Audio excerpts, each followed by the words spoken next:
आप सोचो 11 मंथ्स का लॉकिंग पीरियड, 11 मंथ्स बाद 10% रेंट इंक्रीज़, और उससे भी पहले देयर इज़ अ पॉसिबिलिटी कि आपको पहले भी निकाल दिया जाए। 30 डेज़ का नोटिस कोई नहीं मानता है। जब मैंने खुद रूम लिया था तो उस टाइम पे आपको पता होगा कि होटल्स को उन्होंने रूम्स में कन्वर्ट कर दिया था, तो वहाँ पे खिड़की भी नहीं थी, ना कुछ बालकनी थी, तो ये प्रॉब्लम थी जिसको मैं नोटिस खुद नहीं कर पाया। और फिर 2 दिन मैंने 2 महीने तक सफ़र किया, फिर उसके बाद मुझे रूम चेंज करना पड़ा। हम जब ओनर से डायरेक्ट किसी डोर टू डोर जाके जब हमने अप्रोच किया था कि ओनर के थ्रू मिल जाए, तो ओनर भी डायरेक्टली इनडायरेक्टली कहीं ना कहीं ब्रोकर से लिंक है। वो नहीं चाहते कि डायरेक्टली रूम स्टूडेंट को दिया जाए। ओनर से इनका ब्रोकर्स का नेक्सस होता है। ब्रोकर्स क्या करते हैं, brokers charge a specific amount, suppose 15 days का रेंट है, 21 डेज़ का रेंट है, तो वो चार्ज करते हैं फ्रॉम द स्टूडेंट्स। ओनर से ब्रोकर्स पैसे नहीं लेते, स्टूडेंट के ऊपर बर्डन आता है। और तो यहाँ पे ऐसा हो गया कि एक सिंगल रूम का जो रेंट है 18,000 20,000 ऐसे एक सिंगल रूम का भी रेंट चल रहा है, 20 से ज़्यादा भी होगा। और 2 BHK फ्लैट तो 35 40 ऐसे चल रहे हैं। और 3 BHK अगर कोलिएशन के साथ 3-4 लोग मिलकर लेंगे तो वो 55-60 के अराउंड। हर साल देश के विभिन्न राज्यों से छात्र दिल्ली के राजेंद्र नगर और करोल बाग जैसे इलाकों में आते हैं। ये इलाके राष्ट्रीय राजधानी में यूपीएससी परीक्षा की तैयारी करने वाले हजारों उम्मीदवारों के लिए जाने जाते हैं। छात्र विभिन्न सांस्कृतिक और आर्थिक बैकग्राउंड से आते हैं और इस क्षेत्र में बसने के दौरान कई बाधाओं का सामना करते हैं। फाइनेंशियल स्ट्रगल एक बड़ी चिंता है। कई छात्रों को अपनी खर्चों का प्रबंधन करना मुश्किल लगता है और दलालों से उनके वादे पर लगातार दबाव पड़ता है। उम्मीदवारों की बढ़ती संख्या के कारण संपत्ति के मालिक और दलालों के लालच ने किराए में भारी वृद्धि की है। हमने इस बारे में कुछ छात्रों से बात की। जब मैं यहाँ पहली बार आया था रूम देखने के लिए, वो 2021 की बात है। उस टाइम पे लॉकडाउन जस्ट खुला ही था, 2021 के टाइम पे अप्रैल में मैं आया था। तो उस टाइम पे ये चीज़ तो क्लियर थी कि यहाँ पे ब्रोकर्स के थ्रू ही रूम मिलते हैं, लेकिन जो एग्जॉर्बिटेंट रेट से चार्ज करते हैं उसका मेरे को बिल्कुल आइडिया नहीं था। तो मैंने जो रूम देखा था वो उसकी 15,000 कॉस्ट थी पर मंथ, लेकिन जब ब्रोकर ने मेरे को चार्ज किया तो उसने 21 डेज़ के हिसाब से चार्ज किया कि 21 दिन 15,000 का उस हिसाब से होता है, तो वो आपको देना पड़ेगा।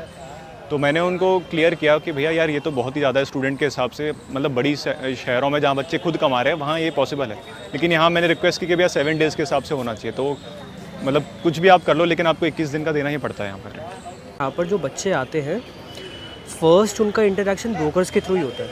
तो ब्रोकर्स क्या करते हैं, आपको पीजी का अकोमोडेशन दिखाने के लिए they charge you a specific amount. Basically they stand on the same place, वो आपको पीजी दिखाएंगे, आपको दिखवाएंगे। ओनर से इनका ब्रोकर्स का नेक्सस होता है। ब्रोकर्स क्या करते हैं, brokers charge a specific amount, suppose 15 days का रेंट है, 21 डेज़ का रेंट है, तो वो चार्ज करते हैं फ्रॉम द स्टूडेंट्स। ओनर से ब्रोकर्स पैसे नहीं लेते, स्टूडेंट के ऊपर बर्डन आता है। ओनर्स के थ्रू अगर डायरेक्ट लग जाता है तो ओनर्स प्रॉब्लम करते हैं। ब्रोकर्स झूठ बोल के जिन ओनर्स का रेंट 12,000 रुपीज़ पर हेड है, वो एक्सपेंसिव बता के 15-16,000 में लगवाते हैं, ओनर उनको पैसे दे देते हैं। तो बड़ा स्पेसिफिकली ओनर्स और ब्रोकर्स के बीच में इनका टाइप होता है।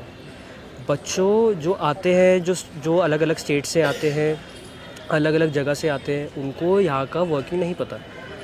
इसी के opposite there is a proper gali which is called a broker gali. यहाँ पर लोकल स्लैंग में it is called Dalal Street. बच्चों का जो लोकल स्लैंग है वो कंस्ट्रक्ट हुआ है इलीगल, उसके ऊपर ऑक्यूपेंसी है। जहाँ पर पहले एमसीडी के ड्रेन्स थे, उसके ऊपर कंस्ट्रक्शन करा के 50-50 लाख रुपीज़ एक शॉप का प्राइस है, प्रॉपर्टी का प्राइस है। एमसीडी कुछ इंक्रोचमेंट ड्राइव नहीं चला रही है, कुछ नहीं कर रही है। ओनर्स के साथ अब क्या होता है जी, सम ओनर्स वो टूलेट का बोर्ड लगाते हैं, डायरेक्ट बच्चे आ जाते हैं। कुछ ब्रोकर्स के थ्रू आते हैं। Brokers also charge exorbitant rates as well as owners. हमने विभिन्न राज्यों के कई छात्रों से इस कठिन परिस्थिति में उनके अनुभव के बारे में बात की। उन्होंने अपर्याप्त बुनियादी ढांचे यानी इंफ्रास्ट्रक्चर से निपटने और देश की सबसे कठिन परीक्षाओं में से एक की तैयारी के साथ आने वाले मानसिक तनाव से निपटने के बारे में अपनी कहानियां साझा की। हाई रेंट है यहाँ पे और उस हिसाब से अनहाइजेनिक है। यहाँ पे इतने गंदे कंडीशन में छोटे छोटे 10 बाई 10 8 बाई 8 के कमरे रूम में बच्चे रह रहे थे, और जो उनका अभी मीडिया वालों ने दिखाया तो बड़ी शर्म की बात है कि बच्चे इतने अनहाइजेनिक कंडीशन में रहते हैं। क्या हमारी इंडियन गवर्नमेंट के पास इतना पैसा नहीं है कि वो बच्चों के हर स्टेट में जितने भी एंट्रेंस एग्ज़ाम है उनके यूनिवर्सिटी से अटैच करें, कोई इनके हॉस्टल अरेंजमेंट या अलग से इनके लिए बच्चों के लिए अरेंजमेंट हो जहाँ पे बच्चे अपना कोचिंग ले सकें। डेफिनेटली रूम्स की क्वालिटी यहाँ पे कॉम्प्रोमाइज़ हो रही है कई जगह पे, क्योंकि बच्चे इतने ज़्यादा हैं। कैरिंग कैपेसिटी ऑलरेडी ओवरब्रीच हो ही चुकी है, हम सब जानते हैं। आप एक बड़ी प्रॉब्लम देखेंगे यहाँ पे, जो ऐसे फ्लोर हैं जहाँ पे 3 BHK है, वहाँ पे आप इनकी कार्यस्थानी देखेंगे कि जो एक एक्स्ट्रा स्पेस होती है ना, जो कॉमन स्पेस होती है, वहाँ पे इन्होंने एक छोटा सा पार्टीशन करके बना दिया जहाँ पे लाइब्रेरी में बच्चा रहता है, और इतना आप देखेंगे 6x3 का कमरा है, छोटा सा पार्टीशन है, उसमें बच्चे रह रहे हैं। तो वो बहुत ही पैथेटिक कंडीशन है जो कि यहाँ पे बहुत ही कॉमन है। बेसमेंट की लाइब्रेरी अभी यहाँ पे हम मोस्ट ऑफ जितने एस्पायरेंट्स थे सारे बेसमेंट, कहीं ना कहीं 80% 70-80% बेसमेंट ही लाइब्रेरी में पढ़ते हैं। तो अभी सिचुएशन ऐसी है, बहुत सारे स्टूडेंट्स का मेंस है इस बार, और अब यहाँ पे सिचुएशन ऐसी हो गई कि जो कार्रवाई वगैरह हुई है वो कुछ टाइम पे अपने अपने लाइब्रेरीज ने अपने बोर्ड हटा दिए बाहर के कि यहाँ पे लाइब्रेरी अभी क्लोज्ड है ऐसा मानकर, लेकिन उनका अभी भी इंफ्रास्ट्रक्चर वहीं बेसमेंट में अभी एज अ वेल सेटअप्ड है। कोई इस जो मेन एरिया जहाँ पे प्रोटेस्ट चल रहा है उसके पीछे वाले ब्लॉक्स में ऐसा जहाँ पे अंदर जिसको पता नहीं है वहाँ पे बाहर से डोर लगा के अभी भी अंदर लाइब्रेरी चल रही है। वो लाइब्रेरी क्योंकि स्टूडेंट के पास अल्टीमेट ऑप्शन नहीं है, इतने कंजस्टेड रूम होते हैं, रूम में दो रूममेट्स रहते हैं और वहाँ पे कंटिन्यू 2 लोग तो पढ़ नहीं सकते दिन भर, ये सारी चीज़ें होती है। तो वो स्टूडेंट्स लाइब्रेरी का कोई ऑप्शन नहीं बचता है, तो बेसमेंट वाली लाइब्रेरी में जाना ही पड़ता है। अभी कुछ लाइब्रेरी जब से कार्रवाई हो रही है कुछ बंद हुए हैं, कुछ परमानेंटली सील हुए हैं, लेकिन अभी भी ऐसे बहुत सारे लाइब्रेरी है जो अभी भी चल रहे हैं। लेकिन संभावना है कि जब ये माहौल पूरा शांत हो जाए वो बेसमेंट वाले लाइब्रेरी और वो ओनर उसको वापस चालू करे और वापस रन करे और वापस ये बड़ा इंसिडेंट्स होने की संभावना इन फ्यूचर भी इन स्टूडेंट के साथ है। हाल ही में राव स्टडी सर्कल में यूपीएससी परीक्षाओं की तैयारी कर रहे 3 छात्रों की जान चली गई जब फॉल्टी ड्रेनेज सिस्टम के कारण क्षेत्र में बाढ़ आ गई।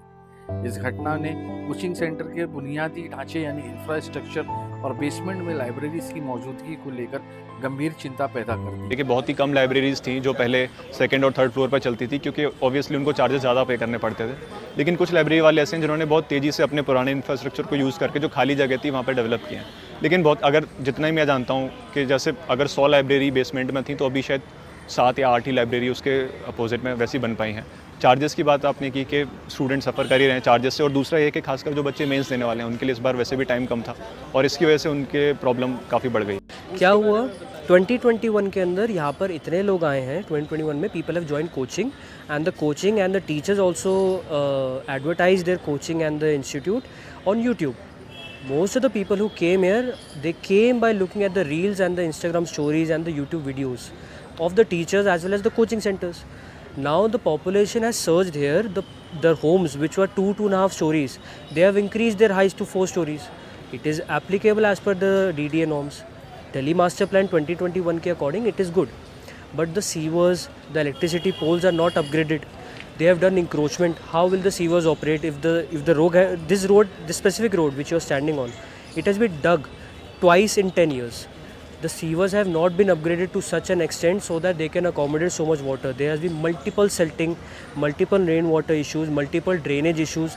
The drain used to overflow. हाल ही में हुई घटना पर मचे बवाल के बाद राजेंद्र नगर के कई कोचिंग संस्थाओं ने अपने बेसमेंट लाइब्रेरीज को बंद कर दिया है, लेकिन छात्राओं को डर है कि हंगामा शांत होने के बाद ये लाइब्रेरीज फिर से खुल जाएगी।